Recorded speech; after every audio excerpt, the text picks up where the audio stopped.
বড় পরিতাপের ব্যাপার।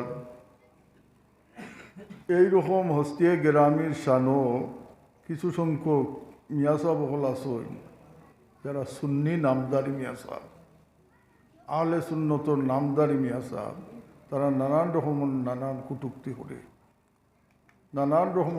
কটূক্তি করে, এমনকি তার ঊর্ধ্বতম যে আউলিয়া অলিয়াল্লাহ হজরত সৈয়দ আহমদ বেরলভী রহমতুল্লাহ আলাইহি শানু ও পর্যন্ত গুস্তাখি করে এইটা সীমার বাড়া এটা মাতিয়া হইয়া লাভ নাই। তার মানে তারার মা তুইয়া থাকলো হজরত ফুলতলি সাহেব কিবলার যে সিলসিলা, এই সিলসিলা একটা গুমরা সিলসিলা। নাউজুবিল্লাহ। ফুলতলি সাহেবর যদি গুমরা তরিকা হয়, ফুলতলি সাহেবর তরিকা একটা যদি ওহাবি তরিকা হয়, তো সুন্নি খিগু আজ পর্যন্ত আমি দেখলাম না। সমস্ত জিন্দেগিটা গেছে সুন্নিয়তর লড়াই করিয়া, সমস্ত জিন্দেগিটা গেছে সুন্নিয়তর লড়াই করিয়া। তান কিতার অসুবিধা আছে? আলহামদুলিল্লাহ বাংলাদেশের বিশিষ্ট কয়েকজন ধনীর লোকের একজন ধনী।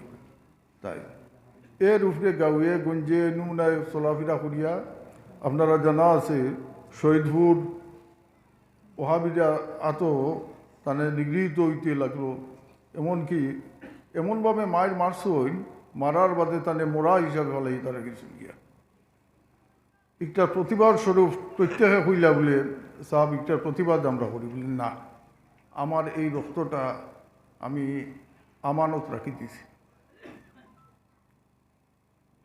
আল্লাহ লাখ লাখ শুক্রিয়া।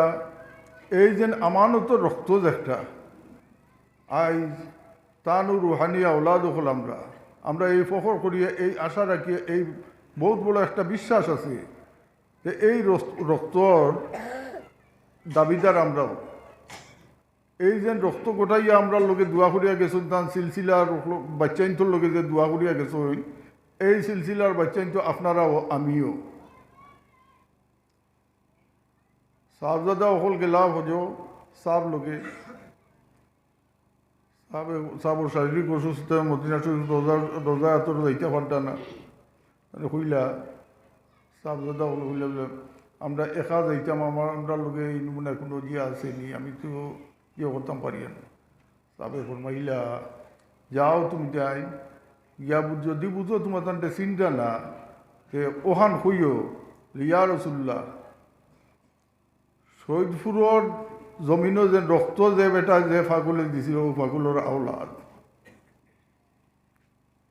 না চিন্তা করতানি কত বড় একটা দিয়ে। আর আজ ও দেড়ানি মূল্যায়নতে তারা তাই ওহাবি। আমি বারে বারে কই ওহাবি যদি তাই শুননি কি গো। আজ এমন হস্তিয়ে গ্রামীর আজ আপনারা ইসালে সোয়াব করতে আল্লাহ এর ভিতরে কবুল ফরমাইতো। হযরত হাজিরিন, আমি দুই কারণে এইখানে আইসি। এক কারণ হইয়া হলো জিনিসটা আপনারা খোয়া, আপনারা সতর্ক হওয়া, আর দুই নম্বর কারণ হইয়া থাকছে এখানে আপনারা লোকে ওই একটা সালাম দিয়া দেখব।